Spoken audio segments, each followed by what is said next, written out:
Hi guys! Good evening! Welcome back po dito sa aking YouTube channel. Ang mainit po natin pag-uusapan sa gabing ito ay pumapatungkol po dito sa muli na naman pong pinatunayan ni Joey De Leon na siya po ang nagmamay-ari ng titulong Itbulaga. Hindi lang nagmamay-ari, may karapatan na gamitin ang titulong Itbulaga at sa kanya ang trademark. So, yan kasing pinagpipilitan ng Tape Inc. Na oo, si Joey De Leon ang nag-create, bumuo ng titulong Itbulaga. Pero, Tape Inc. ang may karapatan dito at Tape Inc. ang may-ari ng trademark. Hindi si Joey De Leon. So, napataas ang kilay ng mga Pilipino dito sa naging katwiran ni Attorney Maggie. Although alam niya ang batas, pero mas alam niya ang batas, pero parang sala daw po. Sala ang kanyang katwiran at paliwanag hinggil dito. Creator? Siya yung creator pero hindi siya yung may karapatan sa trademark. Hindi siya nagmamay-ari ng trademark. Ang gulo. Ang gulo daw po masyado. Di ba copyright po ang pinaglalaban ng TVJ? So, wala trademark kasi talaga pinaglalaban itong Tape Inc. Nasa kanila daw kasi ang trademark, copyright ang pinaglalaban ng TVJ. So, the moment na ginawa ito ni Henyo Master Joey De Leon, ay protektado na siya ng copyright. Lalo na hindi niya ibinenta yung title, hindi niya pinamigay, hindi po niya ginawa para sa iba. Ito'y kanyang nirepresenta lang na itong gawa ko ang gawin nating noontime show. Ganon. And wala rin naman pong maipakitang ebidensya. Collegiate Records na may kontrata po ang Tape Inc. kay Henyo Master that time. Lalo pat 1979 po ang TVJ. Ang Tape Inc. dumating po ng 1981 sa kanila. Marami pong ikinatwiran itong si Attorney Maggie and explain sa press. Sa kanilang pong press con, patungkol naman sa kanilang side. Kasi nga po, tapos na rin magbigay ng side ang TVJ, ang kampo po ng TVJ. And parang mas malinaw pa raw po ang explanations nito kaysa kay Attorney Maggie.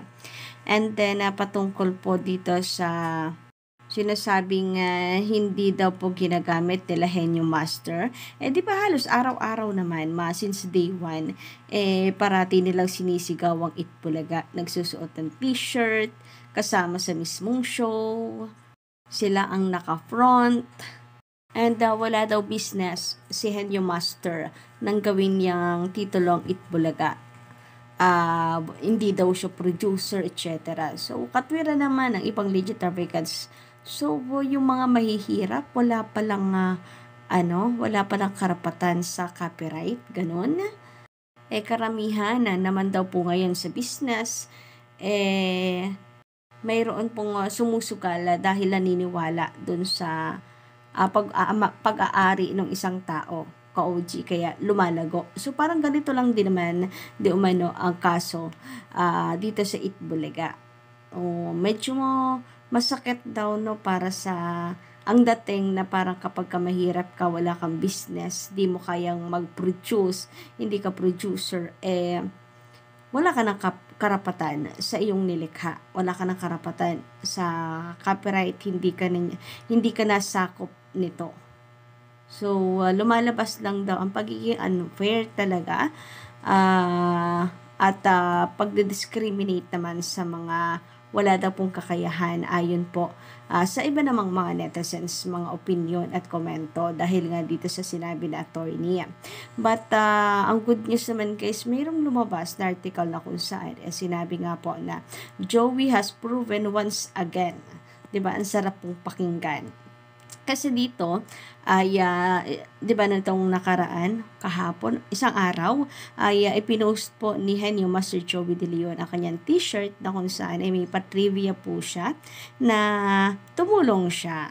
Ibig sabihin, malaki talaga ang role niya dito sa Itbulaga. Tumulong siya sa pag-design ng logo back in 1980. So, na-prove na naman daw po ni Joey De Leon once again na kanya ang trademark. Joey has proven once again that he rightfully owns the right to use the It Bulaga title. He and his fellow host Tito and Vic Soto fought hard for the It Bulaga trademark. The issue started when TVJ decided to leave Tape Inc., the production company behind the noontime show, for many years. However, before the time the show started, managing the show, It Bulaga was already existing. Despite this fact, TVJ and the legendary gods weren't able bring the title when they transferred to TV5. Yun lang nakakalungkot. Despite that fact ka-OG na talagang TVJ ang nandoon 1979, hindi ang Tape Inc. TVJ ang gumawa, ang may parte sa logo and theme song po nito. And of course, higit sa lahat ay ang mga content po nito. Hindi nga raw po nakikialam ang taping sa kanila that time. Talagang lahat ng yon ay sa TVJ. So, meaning mga individual contractor po talaga sila. Sa galawan po na yan, makikita po natin na individual contractor po ang TVJ. Sabi dito ni Annaliza, magandang gabi, kahit lagpas na ng 5 years, di naman sila ang right owner. So, kapag ganito daw pong registration, kapag pa niregister, dapat 5 years ang iyong paluget para kontrahin at apilahin ito ka-OG na, teka, amin yung title. Pero 10 years na daw kasi nakalipas, 2013 po yun 2013 daw nung magpa-registered ang Tape Inc. 2023 na. So, dapat nung 2018 pa naghabol ang TVJ. Pero, yung 5 years naman po na yun, may exemption. Lalo na kung mapapatunayan na in bad faith. Na-registered in bad faith. And yun naman po yung pinaglaban ng TVJ. Pero, pinagpipilitan ng Tape Inc. na wala naman daw pong lumabas. Sa resulta ng pagbabasura ng kanilang kansila or pagbabasura ng kanilang kansila. Pagpapakansila ng kanila pong registration na ginamit nila ito in bad faith or pinaregister nila ito in bad faith. Therefore, ay walang karapatan ang TVJ na habulin di umano ang trademark. Anyway, sabi naman dito, di ba ang lakas po na makagahama ng dating. Anyway, sabi dito ni Jana Michael Vergara, magandang gabi. Yung nakaisip ng It's Showtime swelduhan ang creative team. Ang tanong, bakit pinaregister nila ang EB Happy sa APO? Kahit si Echo ang gumawa at hindi sila nagpaalam. So, bakit nga dapat nagbigay rin sila ng pruweba? Paano nila nabuo ang EB Happy? Kasi lumabas dito, binigyan na lang nila ng another meaning ang Every Happy. 'Di ba? Ginawa na lang nilang EB Happy pala, hindi Every Happy. Yung Everybody Happy, ginawa nilang It Bulaga Happy na lang. Ganon. So, nasaan kaya doon yung patunay nila na sila talaga ang gumawa nun, no? Meron ba silang layout? Meron ba silang mapapatunay, ka-OG, pero wala wala. Kasi napakalinaw na si Echo. Pero wala pinaregistered nila. So, sana si Echo mahabol po ito. Samantala, sabi naman dito, TVJ is not employees of tape production specialist since 1979. Sila po independent contractor. Simula pa lang, shake hands at tiwala lang. Walang pinirmahang kontrata nung panahon na yon until now. Nung umalis sila, ay di sila nag-resign o pumirma to resign sa company. Umalis talaga as in. So, yun na nga po. Kahit naman dati pa sa mga anniversary special ng It Bulaga, talagang itong si Joey De Leon ay very open na wala silang pinirmahang kontrata. Wala po silang kasunduan, ka-OG na nakasulat sa papel. So, handshake nga lang daw po yun. Kaya malinaw na independent contractor ang TVJ, and base po sa independent contractor, anuman po ang likhain ng mga ito ay kanila yon at hindi po pwedeng pakialmanan. And yun naman yung nangyayari sa kanila noon. Ang Tape Inc.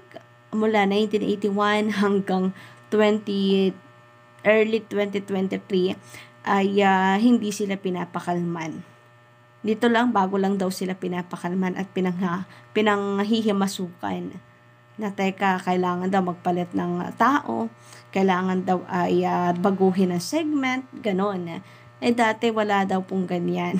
Kasi nga independent contractor po sila.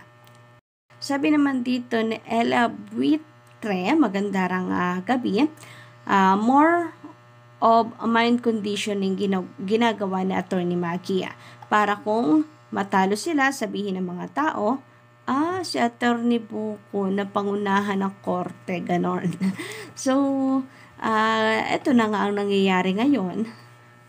Lalo na ang tape defenders, mga tape supporters, ay ito nang iniisip na kapag nanalo ang TVJ ay niluto ang laban.